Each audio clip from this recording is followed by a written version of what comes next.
se nofru dan is-sagrifiċċju tal-quddiesa għal ruħ Marija Grazzja Bonnici. Int li għaddejt minn fostna tagħmel il-ġejt u tfarraġ u taħfer lil kulħadd mulej ħniena. Int li ma tridx il-mewt tal-midneb imma li jindem u jgħix Kristu ħniena. Int li dejjem toffrilek innifsek lill-missier b'sagrifiċċju għall-fidwa tagħna mulej ħniena. Iħenna lina Alla li jista' kollox, jaħfrilna d-dubietna u jwassalna għal ħajja ta' dejjem nitolbu. U Alla inti tajt il-grazzja lil Sant'Antonna Abbati biex taqdik fid-deżert b'ħajja ta' qdusija kbira. Għamel li aħna bit-talb tiegħu nitalmu nixħlu lilna nfusna u nħobbu lilek dejjem u fuq kollox. Bibnek Ġesu Kristu siedna li hu Alla u miegħek jgħix u jsaltan flimkien mal-Ispiritu Santu għal dejjem ta' dejjem.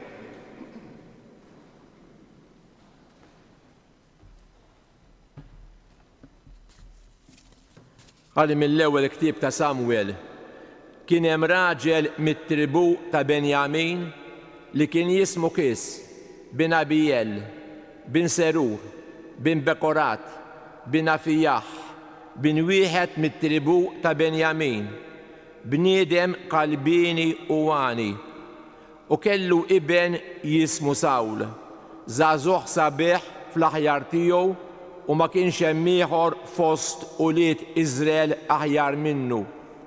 Kien jgħaddi lil kulħadd minn spallih il fuq. Darba waħda Kis missier Sawl intilfulu xi ħmariet u Kis qal lil Sawl ibnu ħu miegħek wieħed mill-qaddejja u waqbad u mur fittex il-ħmariet. Daru il-muntanji ta' Efraim u l-art ta' Salisa u ma sabu xejn. Għaddew mill-art ta' Salim xejn u mill-art ta' Benjamin u ma sabu xejn. Malli Samwel ra lil Sawl il-mulej qallu hawnhu ir-raġel li jettlek dan jaħkem fuq il-poplu tiegħi. U Sawl resaq fuq Samwel f'nofs il-bieb u staqsih: Ejdli jekk jogħġbok, fejn hi d-dar tal-veġent?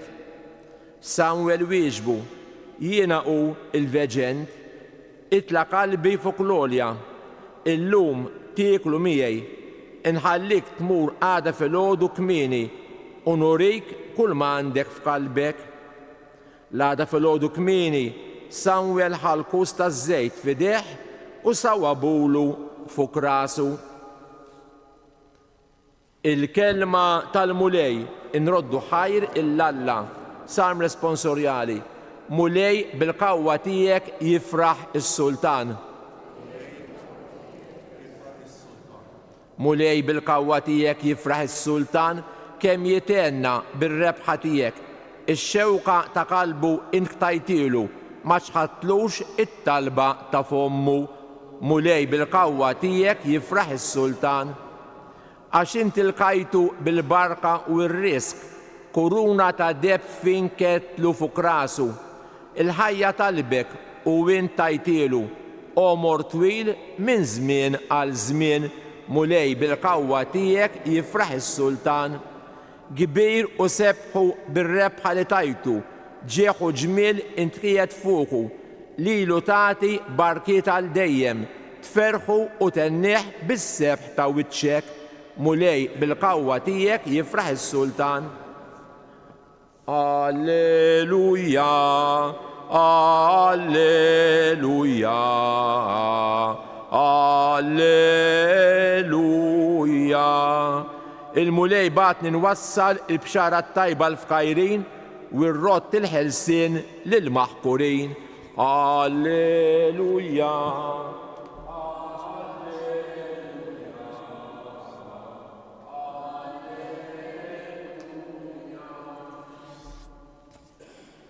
Il-mulej magħkom. Qari mill-Evanġelju skont San Mark.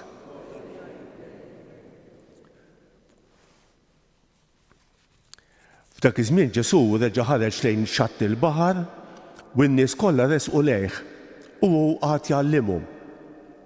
U għaddej lemaħ lil Levi ta' Alfew bil-qiegħda quddiem il-mejda tat-taxxi u qallu: ejja warajja.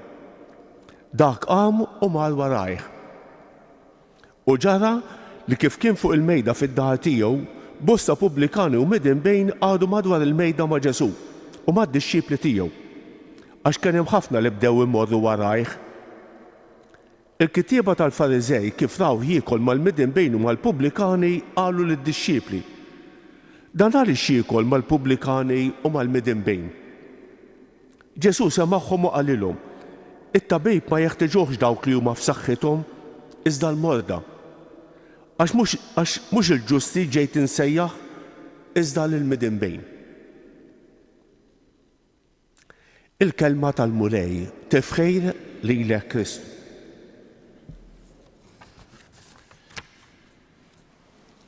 Kif nagħmel is-soltu ħanejt kelma fuq il-qari tal-lum u mbagħad ngħid kelma fuq il-qaddis tal-lum. Il-bieraħ rajna bħalissa qegħdin naqraw siltiet mill-ewwel ktieb ta' Samwel, il-bieraħ rajna kif il-poplu ried sultan biex ikun jista' jiġġieled, biex ikun jista' imur għall-gwerra, u llum għandna l-għażla ta' Sawl bħala l-ewwel sultan ta' Iżrael. Alla jċedi qisu għall-poplu, għax-xewqa tal-poplu.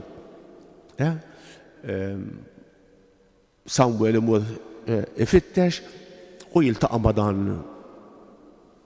Sawl qiegħed ifittex il-ħmejr li kien tilef missieru u jgħid dan hu l-magħżul ta' Alla, dan hu l-magħżul ta' Alla u jidilku sultan. Għadu l-bidu. Aktar tard il-poplu wkoll jiddispeċjah li jagħżel lil Sawl. Imma donnu Alla jħalli lill-bniedem iweġġa'. Kultant donnu Alla iħalli lill-bniedem jitħammeġ, iweġġa', ibati biex forsi jiġi f'sensieħ. U naħseb dik hija l-istorja marbuta ma' Sawl. Is-silta tal-Vanġelu. Ġesu għalinna hawnhekk San Mark kien imdawwar b'ħafna nies, ħareġ lejn xatt il-baħar u n-nies kollha resqu lejh u hu qatt jgħallimhom. Ġesu li mgħallem.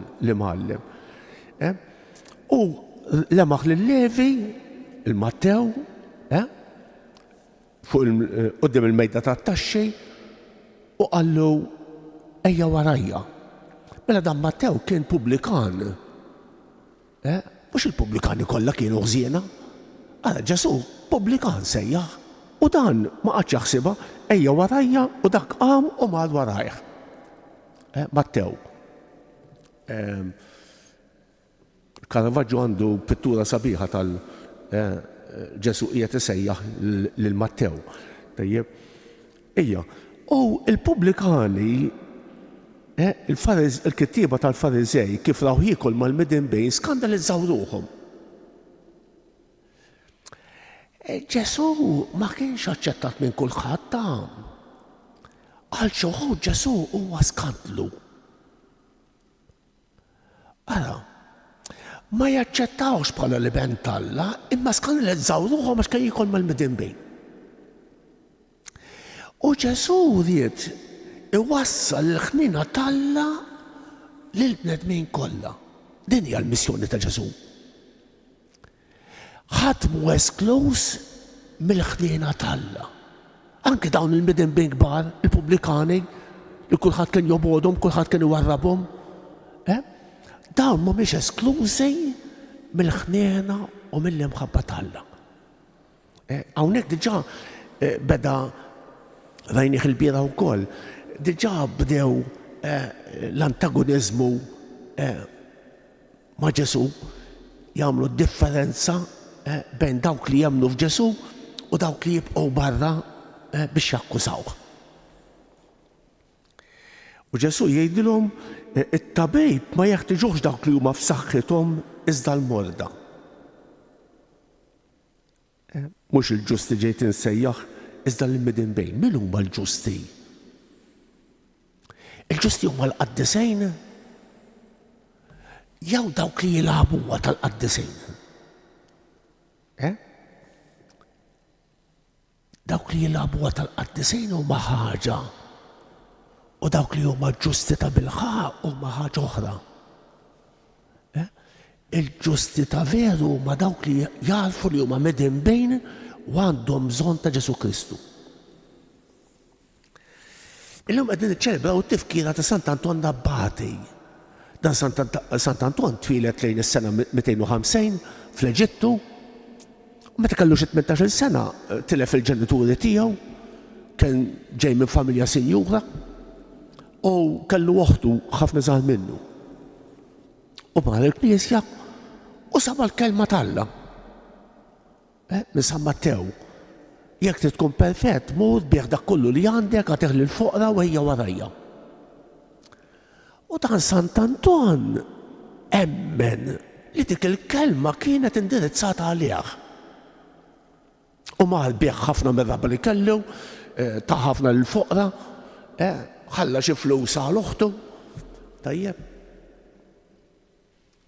Imbagħad dal-boħra raġa' sama l-kelma tal-Alla u mar tajjar kull ma kellu, ħalla l-oħtu anċi nisa twajba, tajjeb, u mar jgħix fid-deżert.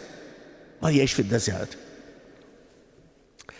Dakinhar id-deżert tal-Eġittu kien ippakkjat bil-eremiti. Kien hemm ħafna eremiti kulħadd ta' rasu. U dan Sant'Anton għamel biċċa xogħol kbira. Tafu x'inhi? Għalhekk huwa missir il-monastiċiżmu. Għax ġabar il dawn l-eremiti kulħadd ta' rasu taħt regola waħda. Għal-bidu, kull ma kien, pereżempju, għallhom isma' nitolbu ftit flimkien, daqshekk biss. Imbagħad bdew jieklu flimkien. U waqqaf il-monastiċiżmu.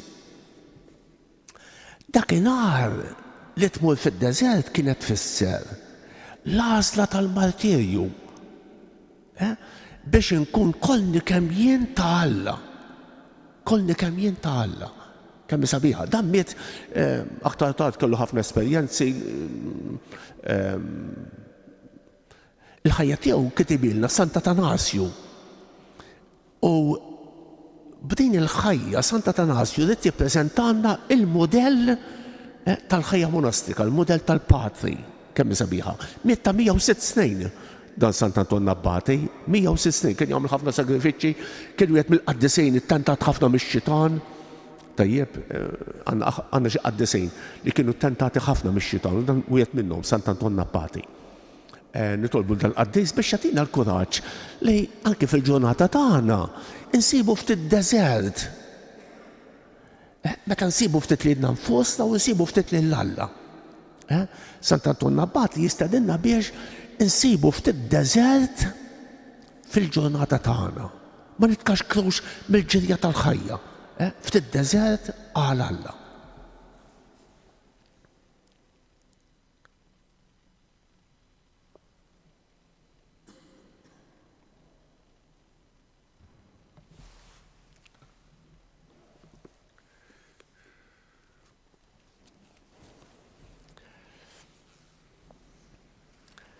Għanu niċċelebraw tifkira ta' Sant'Anton Abbati li ta' bidu għal-ħajja il-bot mid-dinja għal-qadi ta' Alla, nitolbu l-grazzja li narfu naraw tajjeb, nużaw tajjeb il-ġid tal-art biex ma nitilfux il-ġejt li jibqal dejjem. Iqaf ma lejn mal-Knisja tiegħek, jew tallimna kif għandna nfittxu l-ewwel il-ġustizzja u s-saltna tiegħek biex ma jonqosna qatt il-meħtieġ għal-ħajja nitolbu. Dawwal il-fehma tas-setanin tal-art biex jarfu jagħmlu użu tajjeb mill-ġejt li għandhom ħajġibu l-qudiem dejjem aktar il-qagħda tal-bnedmin fid-dinja nitolbu. Saħħaħ il-fehma ta' dawk li jissejjaħ biex iħallu d-dinja ħajjgħixu ħajja ta' talb u ta' ċaħda frabta sħiħa ta' mħabba ma' ibnek Ġesu biex jibqgħu dejjem fidili għas-sejħa tagħhom nitolbu. Għati l-mistieħ ta' dejjem lill-qaddejja tiegħek Marija Grazzja Bonnici u l-ħutna mejtin kollha li fuq l-art għexu dejjem bit-tama tad-dera tiegħek fil-glorja nitolbu. Għamel li jkollna mħabba kbira għat-talb u l-ġabra il-bot mit-taħwejt u t-taqlib tad-dinja kollha nitolbu.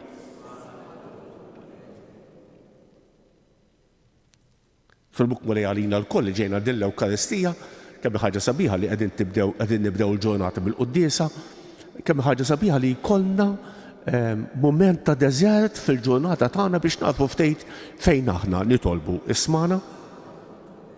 Nitolbuk mulej għal dawk kollha li se niltaqgħu magħhom illum, għal dawk li għallunna biex nitolbu għalihom jew weddihom it-talb tagħna. Nitolbu għal dawk li llum se jżuru dan is-santwarju għażiż tal-Madonna ta' Pinu u nitolbu għal morda kemm dawk li jinsabu fl-isparijiet kif ukoll dawk li jinsabu fid-djarhom mulej għatihom l-għajnuna li għandhom bżonn nitolbu. Nitolbuk mulej għal aktar vokazzjonijiet saċerdotali, reliġjużi u missjonarji nitolbu. Fl-aħħar nett nitolbuk għal paċi fid-dinja, mulej ħenna għalina u għatina il-paċi tiegħek nitolbu.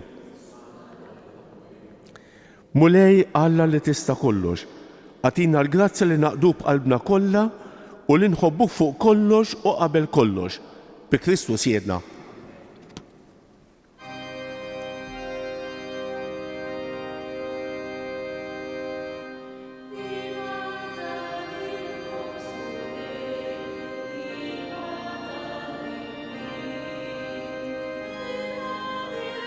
Imbierek il-mulej Alla tal-ħolqien kollha għax fit-tlabiet tajkom ħobsejn il-muflija. Frott tal-art u xogħol selagħin il-ħobs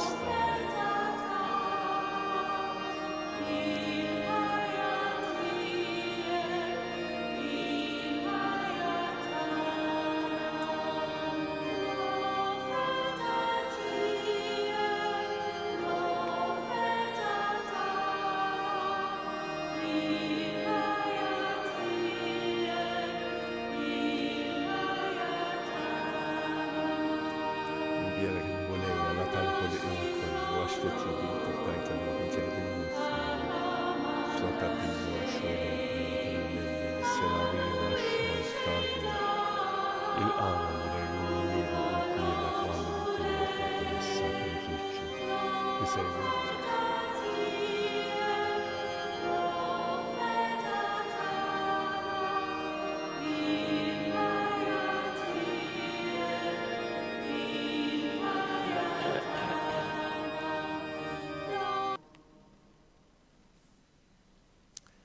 Itolbu ħuti biex dan is-sagrifiċċju tiegħi u tagħkom ikun joġob l-Alla l-Missier li jista' kollox.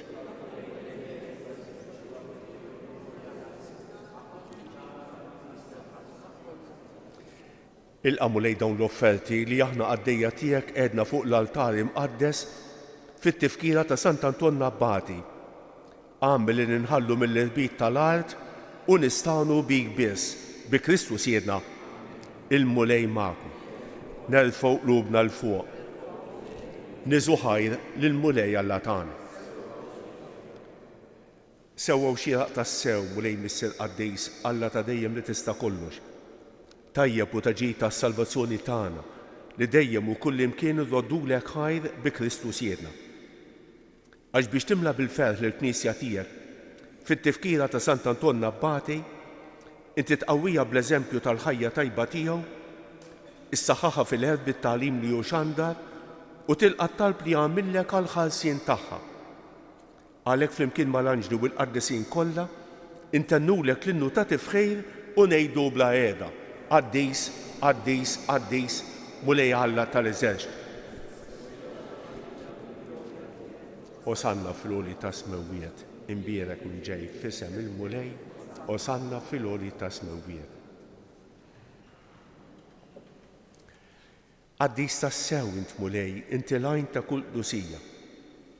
Qaddes għalhekk nitolbu dawn l-offerti bil-barka tal-Ispirtu tiegħek biex isiru għalina l-ġisem u d-demm ta' Sidna Ġesu Kristu li meta kien se jingħata biex miraj ħibati ħajr ħobs ratt il-ħajr qasam tal id-dixxipli tiegħu u qal: ħudu u kulu l-kol minn dan għax dan huwa ġismi li jingħata għalikom.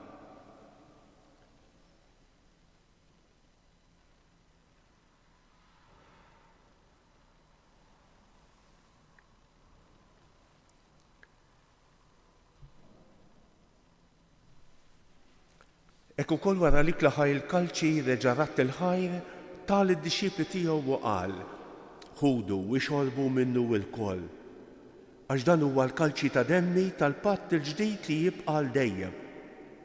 Id-demm li jixxerret għalikom u għall-bnedmin kollha għal maħfra ta' dnubiet.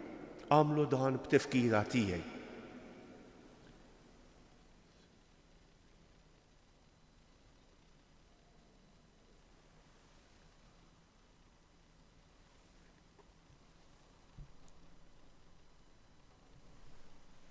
Dan hu l-misteru tal-fidi, inħabbru l-mewt tiegħek mulej.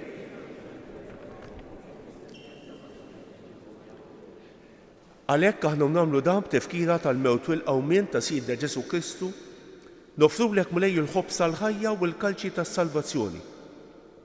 U rroddulek ħajra xogħġbok tilqana hawn quddiemek biex naqdu. Miċ-ċikun tagħna nitolbu li l-Ispiritu Santu jaqgħadna f'ġisem wieħed lilna li nieħdu semm il-ġisem u d-demm ta' Kristu. Ftakar mulej fil-Knisja tiegħek imxerra mad-dinja kollha. U taqa' fl-imħabba flimkien mal-Papa l-jum, mal-Isqof tagħna Anton u mal-Ministri tiegħek kollha. Ftakar fil-qaddejja tiegħek Marija Grazja Bonnici li jogħġbok issejħilha għal għandek minn din id-dinja. Għamel li kif bil-magħmudija mietet f'ibnek u bħal ibnek, hekk ukoll f'ibnek u bħal ibnek tilxox ta' l-ħajja. Ftakar ukoll f'ħutna li raqdu bit-tama tal-qawmien. Ftakar fil-mejtin kollha. Daħħalhom quddiemek fid-dawl tas-sebq tiegħek. Ħenna lina l-koll nitolbuk. Għati lilna wkoll il-wirt tal-ħajja ta' dejjem. Flimkien mal-Verġni Mqazza u Malla Marija, ma' San Ġużepp, ma' San Ġorġ Preka, ma' Sant Anton Abbati, mal-Apostli u l-Qaddisin kollha li jgħixu fil-ħbiberija tiegħek sa mill-bidu tad-dinja. Għamel li magħhom infaħruk u nsebħuk b'Ġesu Kristu ibnek. Bi Kristu, ma' Kristu u fi Kristu jingħata lilek Alla Missier li tista' kollox flimkien mal-Ispiritu Santu kull ġieħu glorja għal dejjem ta' dejjem. Ejjew nitolbu kif għallimna u ridna nagħmlu li ben Alla għas-salvazzjoni tagħna. Missierna li inti f'ismewwiet jitqaddes ismek, tiġi saltnatek, ikun li trid int kif fis-sema hekk da fl-art. Ħobżna ta' kuljum agħtina llum. Aħfrinna d-dubietna bħalma nafru lil minu ħati għalina u la ddaħħalniex fit-tiġrib iżda ħlisna mid-denni. Eħlisna nitolbuk mulej minn kull denni. Għatina fit-tieba u l-ħnina tiegħek il-paċi fi żmienna biex nkunu ħielsa dejjem midnub u imħalsa minn kull inkwiet. Aħna u nistennew u nittamaw ilena u l-miġja tas-Salvatur tagħna Ġesu Kristu. Mulej Ġesu Kristu li qed lill-Apostli tiegħek inħallilkom isliem, nagħtikom islem tiegħi, la tħarix lejn dnubietna, iżda ħares lejn il-fidi tal-Knisja tiegħek. Għatija isliem u l-għaqda li inti trid fija, inti tgħix fis-saltan għal dejjem ta' dejjem. Il-paċi tal-mulej tkun dejjem magħkom. Għatu il-paċi lil xulxejn.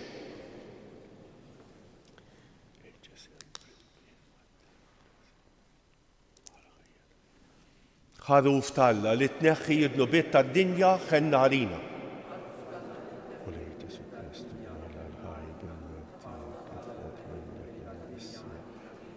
Bil-ħidma tal-Ispiritu Santu għedha dan il-ġisem u d-dem għat-testijek. Eħlisni mertijiet kollha u minn kull ħażin. Żommi dejjem fidel lejn. Tħallina qatt ninferet minnek. Dan hu l-ħaruf talla, dan hu li jneħħi id-nubiet tad-dinja. Ħejjin dawk li huma mistiedna għall-ikla tal-ħaruf. Mulej ma jistħoqlix li tidħol taħt is-saqaf tiegħi, iżda kelma waħda u ruħi tkun infejqa.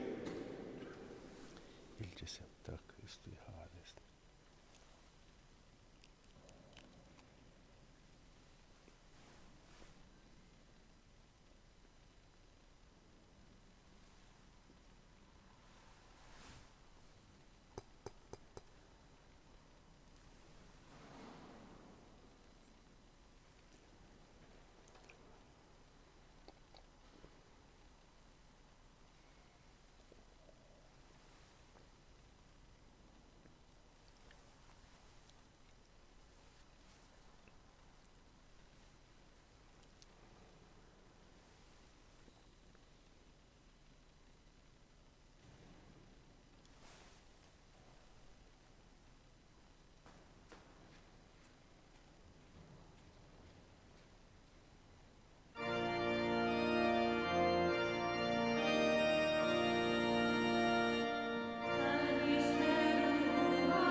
Inu bil-wifa ngħidu flimkien ir-ringrazzjament ta' wara qalbejn. Ruħ ta' Kristu qaddisni, ġisem ta' Kristu salvani, dem ta' Kristu ħeġġiġni, ilma tal-kustat ta' Kristu aħsilni, passjoni ta' Kristu sabbarni, Ġesu ħanin ismani, fil-pjagi tiegħek aħbin, tħallini qatt ninferet minnek, mill-għadu ħażin ħarisni, fis-sija ta' mewti sejjaħni, ġew waħdanek ilqani biex mal-anġlu bil-qaddisin tiegħek infaħrek għal dejjem ta' dejjem amen. Nitolbu. Tqalbilna mulej bis-sagrament tiegħek biex bih nieħdu saħħitna. Għamel li noħorġu dejjem rebbieħa fuq il-qeħ kollu tal-għadu kif tajt l-għajnuna lil Sant Anton Abbatej fir-rebħiet kbar li jagħmel kontra is-seta ta' dlamijiet. Bi Kristu siedna. Kelma waħda biss. Għandna l-ħajja ta' Sant Anton Abbatej anke bil-Malti. Għal min jixtieq jaqra l-ħajja ta' Sant Anton, għandna l-ħajja ta' Sant Anton Abbatej bil-Malti. Biżejjed fit-tex ftehim. Ħanejdu dak it-tlieta vamarijiet li l-Madonna talbet minn dan is-santwarju. Nofruhom għal bżonnijiet u l-intenzjonijiet tagħna u nitolbu għal persuni li jixtiequ niftakru fihom quddiem il-Madonna. Sliem għalik Marija, bil-grazzja mimlija l-murej miegħek, imbierek inti fost in-nisa, u imbierek il-frott tal-ġuf tiegħek Ġesu.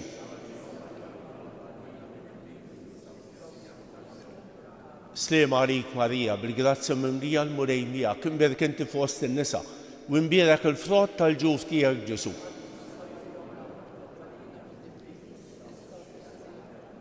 Sliem għalik Marija, bil-grazzja mimlija l-murej miegħek, imbierek inti fost in-nisa, u imbierek il-frott tal-ġuf tiegħek Ġesu.